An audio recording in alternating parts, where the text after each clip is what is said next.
함께 기도 들으심으로 아침 묵상 시작하겠습니다. 하나님 감사합니다. 비록 불확실한 상황에서 살아가지만 하나님의 섭리하심을 믿고 의지하며 살아가게 하시니 감사합니다. 앞으로 어떤 일이 일어날지 우리는 알지 못하오나 우리가 담대해질 수 있는 것은 하나님의 섭리하심이 우리에게 있기 때문입니다. 이 시간 말씀과 기도로 그 섭리하심에 더욱 확신을 가지게 되는 우리가 되게 하옵소서. 그리하여 오늘의 삶을 감당할 뿐만 아니라 하나님께 감사하게 되는 우리가 될 수 있도록 인도하옵소서. 또한 주님을 의지함으로 우리의 삶이 주 앞에 예배가 되게 하옵소서. 감사드리며 예수님의 이름으로 기도드립니다. 아멘. 함께 복음성과 낮이나 밤이나 함께 찬양 드리겠습니다.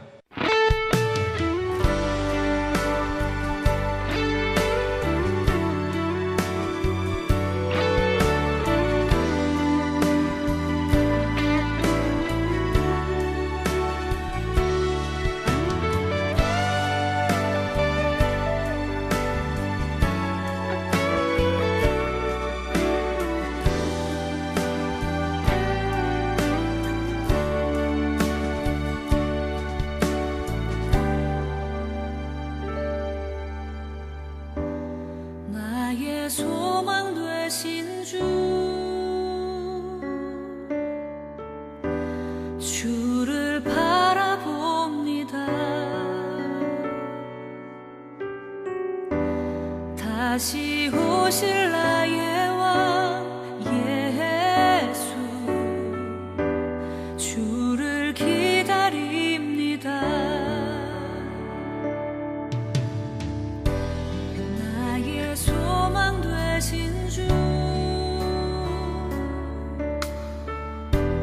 주를 바라봅니다. 다시 오실 나의 왕 예수, 주를 기다립니다. 밤이나 낮이나 어제나 오늘도 영원히 주만 찬양해. 괴롭고 슬플 때 낭망하여 넘어져도 언제나 주만 찬양하겠네.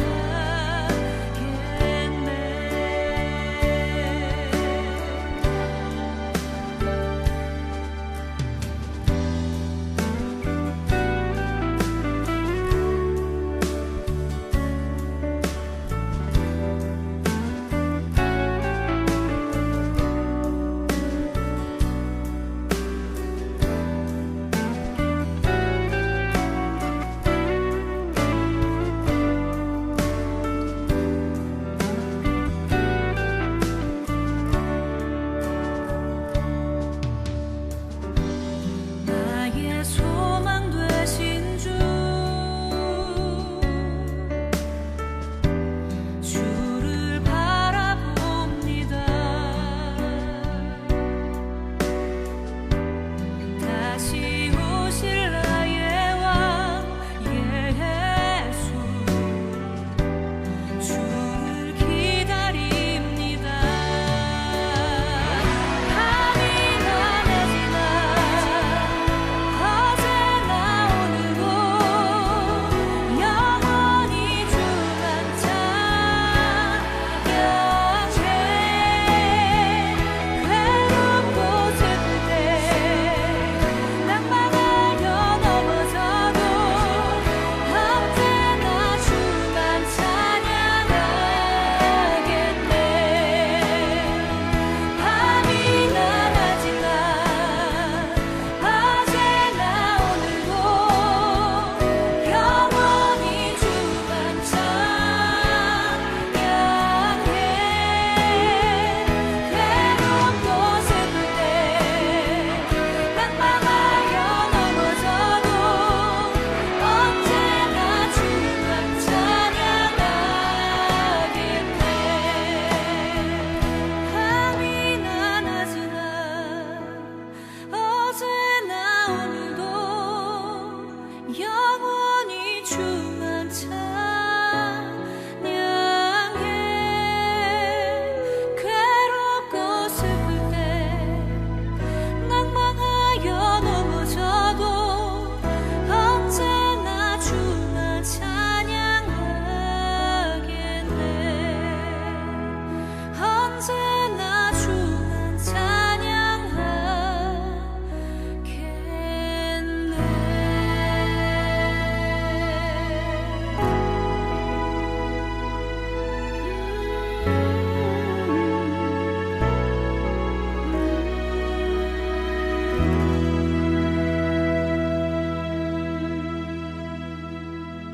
함께 찾아보실 하나님의 말씀은 마가복음 16장 12절에서 13절까지의 말씀입니다.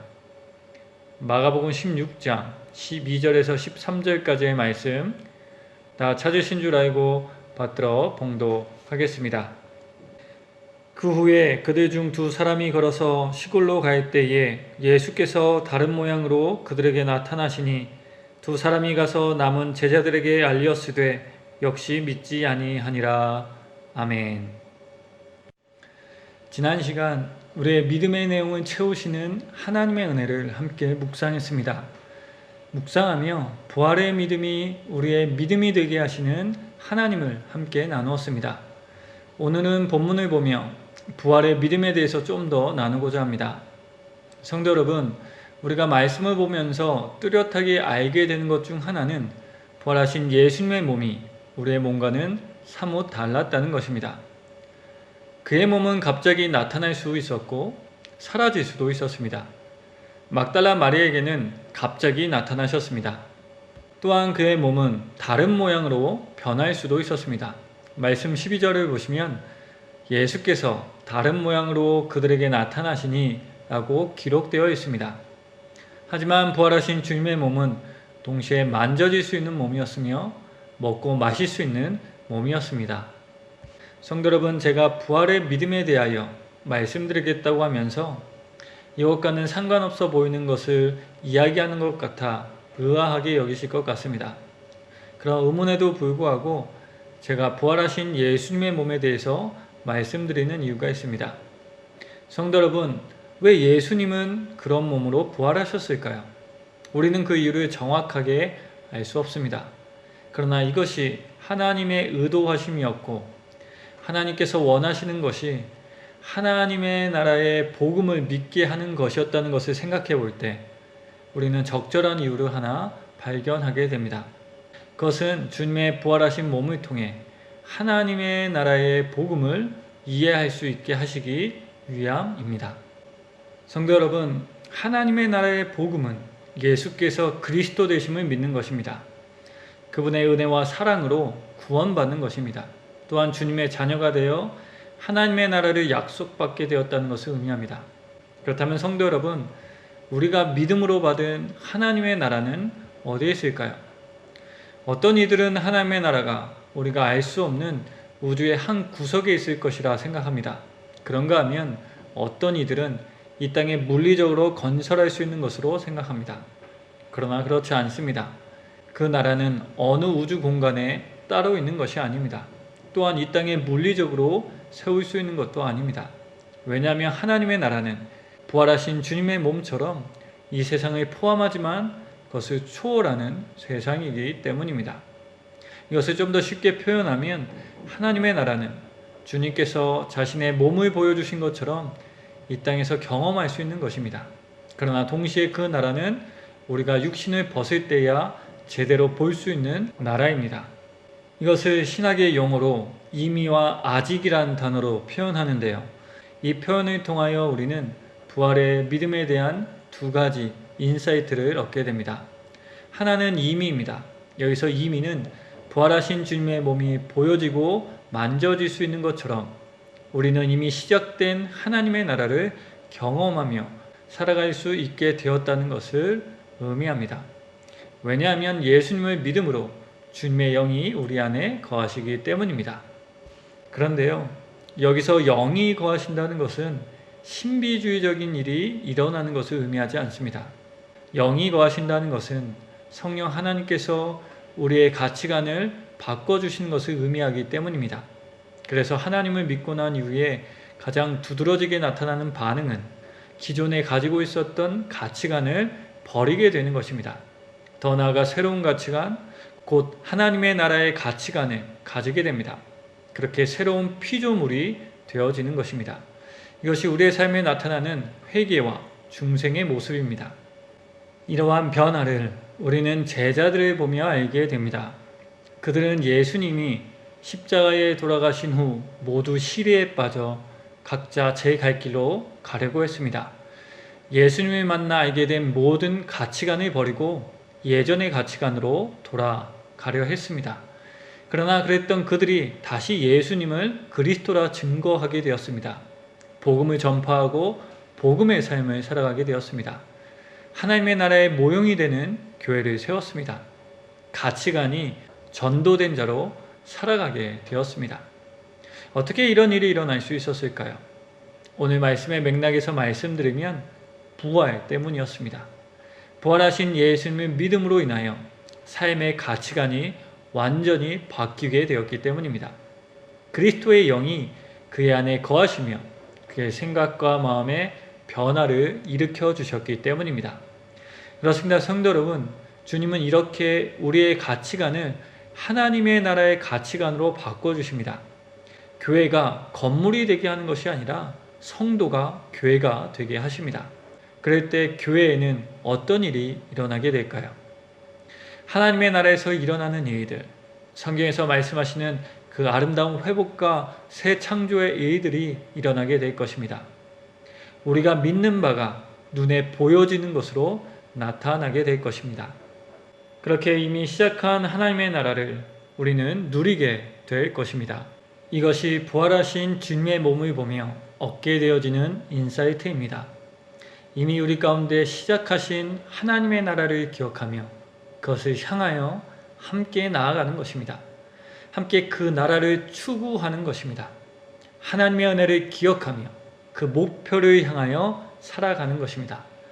그러나 안타까운 것은 그런 일이 자주 일어나지 않는다는 것입니다. 그래서 실망하게 됩니다. 더 나아가 그런 모습을 보며 교회 밖에서는 교회의 존재의 의미를 의문시하기도 합니다. 말과 행동이 다르다라며 비판합니다. 이렇게 여러 가지 복잡다한 이유로 우리는 하나님의 나라에 대한 기대감을 접게 됩니다. 그러나 하나님은 이와 같은 때를 대비하여 이미뿐만 아니라 아직이란 개념도 우리에게 알려주셨습니다. 여기서 아직이란 개념의 의미는 그 나라는 우리가 육체를 벗을 때 제대로 볼 수 있게 되는 것과 연관됩니다. 이것을 우리는 말씀에 기록된 제자들을 보며 좀 더 구체적으로 알게 됩니다. 다시 말씀으로 돌아가 보겠습니다. 제자들은 부활하신 예수님과 함께 했습니다. 분명 그들은 부활하신 주님의 몸을 보며 놀랐고 신기해 하였을 것입니다. 또한 희망도 가지게 되었을 것입니다. 그러나 40일 후 예수님은 승천하셨습니다. 더 이상 예수님의 몸은 보이지 않았습니다. 꿈만 같았던 40일이 끝났습니다. 하지만 제자들은 이 일로 인하여 실망하지 않았습니다. 왜냐하면 예수님을 다시 만날 것이라는 것을 알았기 때문입니다. 또한 예수님이 다시 오시겠다 약속하셨기 때문입니다. 더 나아가 예수님을 믿는 모든 자를 주님과 같이 부활하게 하실 것이라 약속해 주셨기 때문입니다. 성도 여러분, 하나님의 나라도 이와 같습니다. 성도의 모임이 말씀과 기도로 거룩하여져서 세상이 줄 수 없는 사랑과 공의로 가득 차게 될 수 있습니다. 그렇게 임한 하나님의 나라를 우리가 누릴 수 있습니다. 그러나 때론 그렇게 되지 않을 때도 있습니다. 우리는 완벽하지 않기 때문입니다. 또한 거쳐야 되는 과정이 있기 때문입니다. 그래서 때때로 실망하게 되는 일도 일어나게 됩니다. 그러나 그 나라를 포기하지는 않습니다. 왜냐하면 완성된 하나님의 나라는 우리가 육신을 벗을 때 제대로 볼 수 있다는 것을 알고 있기 때문입니다. 곧 아직 오지 않은 것입니다. 그러나 미완성으로 끝나는 것이 아닙니다. 분명한 것은 아직 오지는 않았지만, 아직 우리 안에 완성되지 않았지만 그 나라는 분명히 완벽하게 세워질 것임을 알기 때문입니다. 왜냐하면 하나님께서 그 나라를 완성시켜 주실 것이기 때문입니다. 완성된 하나님의 나라가 우리 가운데 임하게 될 것이기 때문입니다. 바로 부활하는 그날, 그렇게 꿈꾸었던 그 나라에서 우리는 살아가게 될 것이기 때문입니다. 그래서 우리는 지금 현실에 나타나는 여러 가지 교회 문제를 보며 실망하고 좌절하게 되지만 그것과 싸울 수 있습니다. 부끄러움을 이겨낼 수 있습니다. 포기하며 무관심으로 일관했던 태도를 바꿀 수 있습니다. 신앙의 삶과 교회에 대한 기대감을 버리지 않을 수 있습니다. 하나님이 그 나라를 완성해 주실 것임을 믿기 때문입니다. 공동체적인 교회뿐만 아니라 개인의 교회됨도 하나님께서 완성해 주실 것을 믿기 때문입니다. 그러나 이 말은 아무것도 하지 말아야 된다는 것을 의미하지 않습니다. 그냥 흘러가는 대로 가라, 좋은 것이 좋은 것이다를 말씀드리는 것이 아닙니다. 이 말씀의 의미는 완성시키시는 하나님을 바라보며 거룩하고 온전한 것을 포기하지 말라는 것입니다. 돌부리에 걸려 넘어질 수도 있지만 나를 일으켜 세우시는 하나님의 은혜가 있음을 기억하며 방향을 잃지 말라는 것을 의미합니다.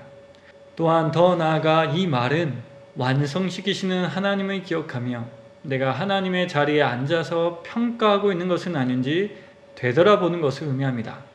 내가 하나님의 나라를 하나님의 관점이 아니라 나의 관점과 세속적인 완벽주의적 관점으로 평가한 것은 아닌지 살펴보는 것을 의미합니다. 물론 이 말은 비판을 하지 말라는 것이 아닙니다. 비판할 수 있습니다. 그러나 부활하신 주님의 몸에 나타난 하나님 나라의 아직이란 개념을 기억하며 판결을 내지 않아야 됩니다. 비판하되 주신 소망을 잊지 않고 비판해야 합니다. 그럴 때 비로소 건설적인 비판이 나올 수 있지 않을까요? 그래서 초대교회 성도들은 여러 가지 문제가 있었지만 그들은 교회를 또한 성도됨을 포기하지 않았습니다. 왜냐하면 부활하신 주님의 몸을 통하여 이미 시작된 하나님의 나라와 아직 완성되지 않은 하나님의 나라가 무엇을 의미하는지 깨달았기 때문입니다. 이것이 그들의 믿음의 내용이 되었기 때문입니다. 성도 여러분, 이것이 우리의 믿음의 내용이 되어지길 소망합니다.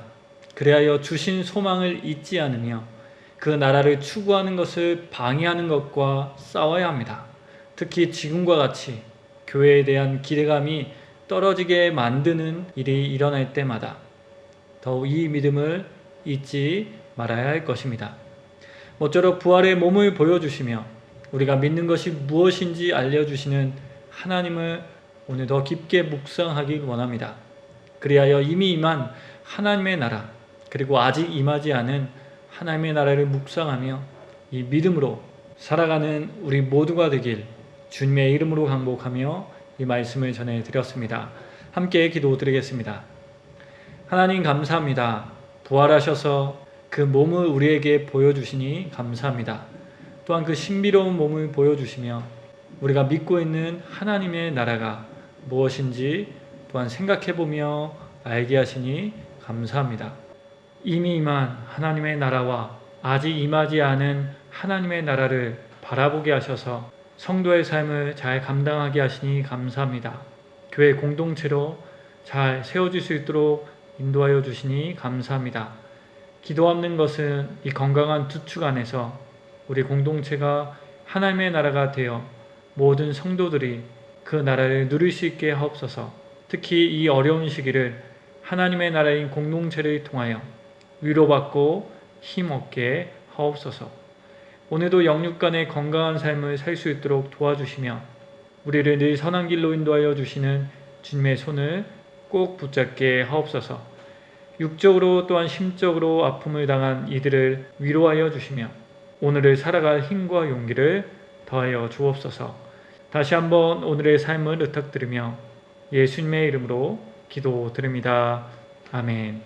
다 함께 주님께서 가르쳐 주신 기도 드리심으로 아침 묵상을 마치겠습니다. 하늘에 계신 우리 아버지, 아버지의 이름을 거룩하게 하시며 아버지의 나라가 오게 하시며 아버지의 뜻이 하늘에서와 같이 땅에서도 이루어지게 하소서. 오늘 우리에게 일용할 양식을 주시고 우리가 우리에게 잘못한 사람을 용서하여 준 것 같이 우리 죄를 용서하여 주시고 우리를 시험에 빠지지 않게 하시고 악에서 구하소서. 나라와 권능과 영광이 영원히 아버지의 것입니다. 아멘.